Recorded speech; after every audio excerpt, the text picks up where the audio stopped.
Jai Hind viewers, on behalf of Trishakti Defence Academy Lucknow, I welcome you on this show. I am Major General S.K. Singh. Continuing with our series of Trishakti news related to defense, जो कि आप जो भी defence aspirants candidates हैं उनके लिए ख़ास तौर पर जो लागू होती है. So you all must keep in touch. So I am quite sure आपने हमारा चैनल को सब्सक्राइब कर लिया होगा एंड नोटिफिकेशन को ऑन करके रख लिया होगा. सो आइए शुरुआत करते हैं. देरी किस बात की है, शुरुआत करते हैं. आज की पहली खबर है कि Bharat India is going to buy more Rafale from France. 114 Rafale aircraft के लिए लेटर ऑफ इनका इंटरेस्ट जो है वो गया हुआ है फ्रांस के पास. And accordingly 114 aircraft letter of request to France. जैसा कि आपको मालूम है already India has purchased 62 Rafale aircraft की अक्रॉस बोर्ड अभी तक जो है साइन डील हो चुकी है, जिसमें से 36 Rafales are for the Indian air force and जो कि डिलीवर भी हो चुके हैं, एंड 26 राफेल जो कि एयरक्राफ्ट कैरियर बाउंड वाले डेक लैंडिंग वाली थोड़ा सा मॉडिफाई करना पड़ता है उन्हें राफेल को, उसके लिए अभी डिलीवरी होनी बाकी है. But then the deal has already been signed now, so that makes it to about 62 Rafale aircrafts across the Indian Air Force and the Navy. ये commitment है इंडिया का to currently buy this, but now they are going to buy 114 more. This is basically it will be going to the Air Force जिनकी कि depleting squadron. And depleting squadron क्या, मैं तो ये बोलूँगा कि ओल्ड जो हमारे पुराने फाइटर एयरक्राफ्ट्स हैं उनको अपग्रेड करना है, उनको रिप्लेस करना है. Actually they have phased out their life. So उनके अपग्रेडेशन के लिए, उनके रिन्यूअल के लिए, उनको रिप्लेस करने के लिए दी 114 एयरक्राफ्ट्स जो है इसका लेटर ऑफ रिक्वेस्ट गया हुआ है फ्रांस को. सो ये अच्छी खबर है. नेक्स्ट खबर आती है हमारी भारत और ओमान के बीच में एक ऐसी डील होने वाली है जो कि एनर्जी क्राइसिस, जो कि अभी हमने देखा अमेरिका ईरान युद्ध में कि how the Hormuz way closed and the entire world के oil imports and logistics chains and everything got effected. So geopolitical scenario में एक छोटा सा strait of Hormuz has affected everything and specially energy concerns को लेकर. तो अब क्या करने जा रहा है Bharat, has thought of an alternative Oman के साथ. Now Oman as you know is on the southern trip in the Arabic countries में, एंड इट इज़ डायरेक्टली क्या कहते हैं अरेबियन सी से लगा हुआ है. It is very close to the Arabian sea, next to the Arabian sea. And वहाँ से डायरेक्ट एक पाइपलाइन जो है बिछाने जा रहा है. एंड जैसा कि आपको मालूम है इंडिया का 85 to 90% ऑफ LPG इम्पोर्ट्स उसी छोटे से नैरो स्ट्रेट से जो है पास होता है.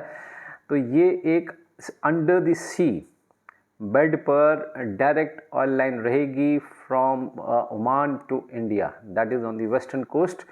एंड इंडिया की जो पेट्रोलियम मिनिस्ट्री है हैज़ असाइंड गेल को, इंडियन ऑयल कॉरपोरेशन को, और साथ में इंजीनियर्स इंडिया लिमिटेड को.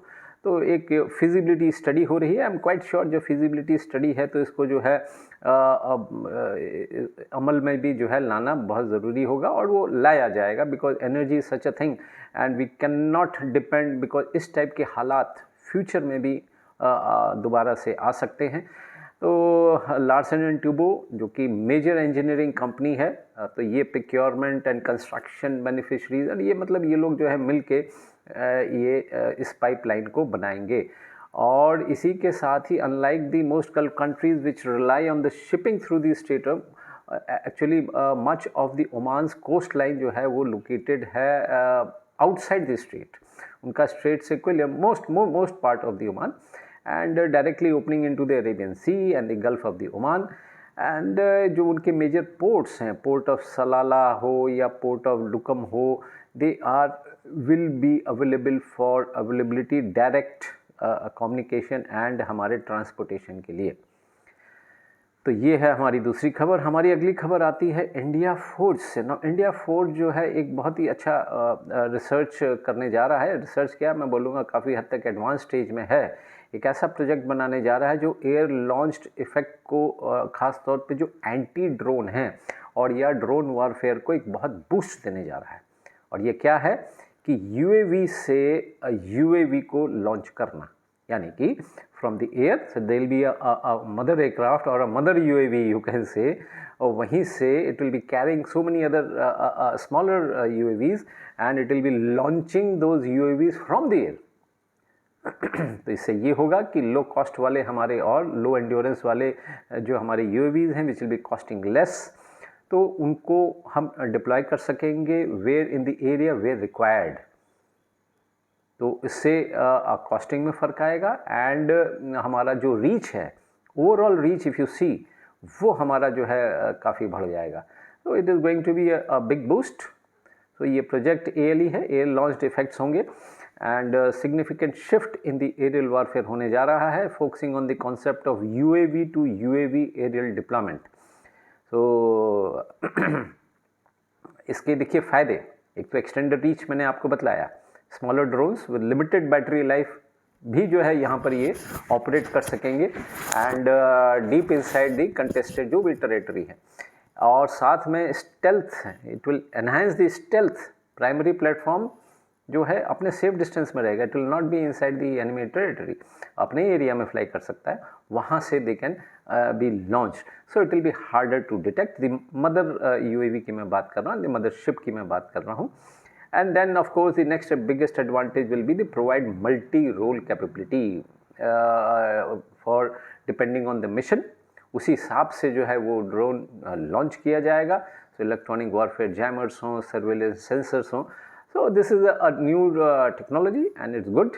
तो एंड एंटी ड्रोन में भी इसका फ़ायदा रहेगा। तो it's a new concept, so let's hope so. I am quite sure we will be successful in this, और ये Idea Forge, so compliments to them for coming out with this concept, and once it is finalized we will update you on this aspect।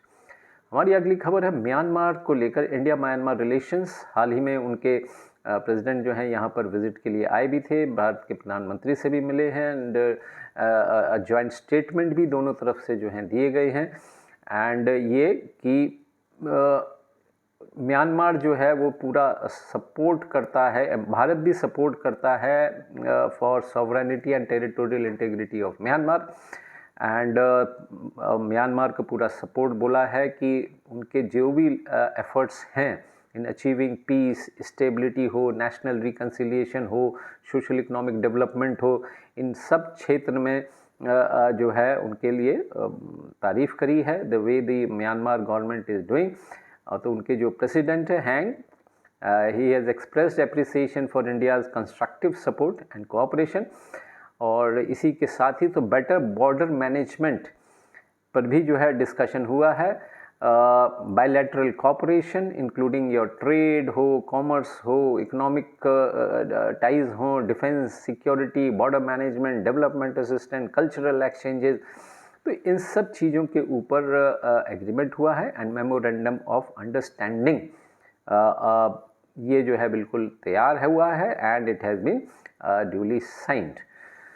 So it's a good thing, especially जो infiltration होती है Rohingyas को लेकर। We are main concern is along the border of Myanmar, तो उस पर जो है काफ़ी असर आएगा एंड जॉइंट ऑपरेशंस की अगर ज़रूरत होगी एक दूसरे के एरिया में जाकर ऐसे इन्फिल्ट्रेटर्स को, ऐसे टेररिस्ट को एलिमिनेट करने के लिए, so that will also help. पहले भी भारतीय सेना ने किया है और आगे भी किएगी with this new MOU coming up. आखिरी हमारी खबर है जेन टेक्नोलॉजी को लेकर। Now gen technology it's a rapidly evolving field है of directed energy weapons. Now ये ऐसे वेपन्स हैं जो लेज़र की गन द्वारा फायर किए जा सकते हैं and it's a very low cost and high energy जो इसमें होती है जितनी, उससे कोई भी टारगेट को आप डिस्ट्रॉय कर सकते हो। अभी हाल ही में जैसा कि आपको मालूम होगा प्रयागराज में there was a defence symposium की गई थी, नॉर्थ टेक सिंपोजियम 2026। वहाँ पर इन्होंने अपनी जेन टेक्नोलॉजी ने इस चीज़ को शोकेस किया था। अलॉन्ग इनके और भी अदर प्रोजेक्ट्स थे but including gen hyper strike long range strike system.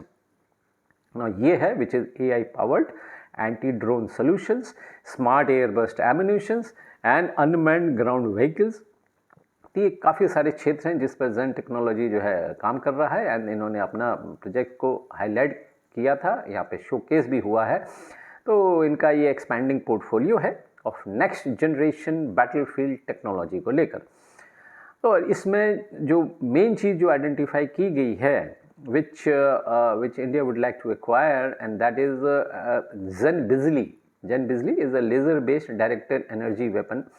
The company has so far revealed only limited information दिया है, but basically it is relating कि high energy weapon से आप कैसे drones और any other equipment को आप गिरा सकते हैं. So it's a good thing because it is better to fire these rather than firing missiles to put the drone down. So high cost का यूज़ करना to kill a low cost तो कोई फ़ायदा नहीं है. So this is the best option available. So बहुत ही अच्छी खुशखबरी है. So I am quite sure in the time to come इसका induction Indian army and the defence forces में ज़रूर होगा. So that's all in our news today. This were the important news. हमारे चैनल को सब्सक्राइब जरूर कर लीजिएगा, notification on करिएगा, वीडियो को लाइक करें, शेयर करें अधिक से अधिक. जय हिंद व्यूअर्स.